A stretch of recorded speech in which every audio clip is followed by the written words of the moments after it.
Salam, saya Asmiranda dari kelas B1, Prodi Ilmu Komunikasi, Fakultas Ilmu Sosial, Ilmu Politik dan Hukum dari Universitas Serangkaya. Video ini saya buat untuk memenuhi ulangan tema semester 1 mata kuliah pengantar Ilmu Komunikasi oleh dosen pengampu Ibu Dwi Rizka SIKOM MSI. Konsep komunikasi yang akan saya gunakan dalam pembahasan kali ini adalah faktor latar belakang budaya dalam komunikasi nonverbal. Latar belakang yang mendasari hidup seseorang sangat mempengaruhi bagaimana ia bersikap, berpikir, bertindak akan suatu peristiwa. Menurut Ursula Hess, ada 4 latar belakang yang mempengaruhi bagaimana cara komunikasi seseorang tersebut. Yang pertama ada logat daerah atau dialek, yang kedua ada latar belakang budaya yang akan kita bahas nanti, dan yang ketiga ada gender, dan terakhir ada status. Setiap budaya memiliki sistem nilai yang berbeda, sehingga akan menimbulkan emosi yang berbeda pula akan setiap peristiwa tertentu. Norma-norma sosial tidak hanya mengatur siapa yang merasakan emosi yang mana, tetapi juga bentuk spesifik dari emosi tersebut. Dampak yang ditimbulkan oleh norma-norma sosial secara langsung adalah seperti bentuk larangan atau aturan akan ekspresi atau emosi tertentu dalam konteks tertentu. Norma-norma seperti ini umumnya dianggap sebagai kewajiban dan pelanggarannya akan dikenai dengan sanksi sosial. Berikut contohnya.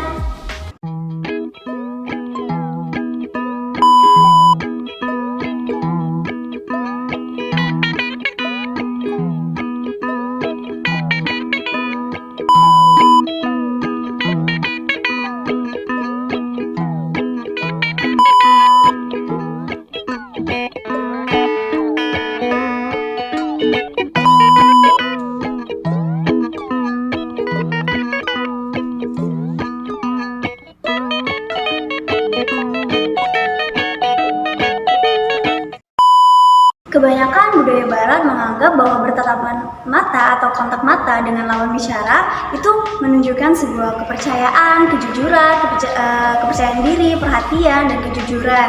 Akan tetapi, beberapa orang, bahkan beberapa budaya di Timur Tengah, Asia, atau bahkan penduduk asli Amerika menganggap bahwa kebiasaan baik itu justru ofensif dan kasar loh. Tidak seperti dalam budaya barat yang menganggapnya itu adalah sebuah perbuatan hormat, tetapi di budaya ini mereka menganggapnya bahwa hal itu merupakan perbuatan yang tidak baik. Apalagi melakukan kontak mata dengan lawan jenis, itu akan menandakan bahwa kita memiliki ketertarikan seksual atau minat pada lawan kita. Contohnya juga di Polinesia yang menyapa seseorang dengan menjulurkan lidah. Bagaimana dengan di Indonesia?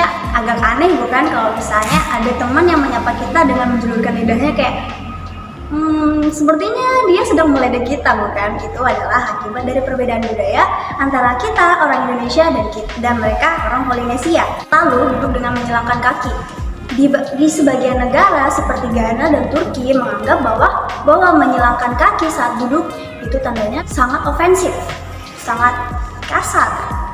Lalu seperti di Rusia, kita sebagai orang Indonesia yang dikenal dengan suku yang ramah dan baik akan selalu menyapa orang yang kita kenal, bahkan tidak kita kenal, dengan senyuman manis.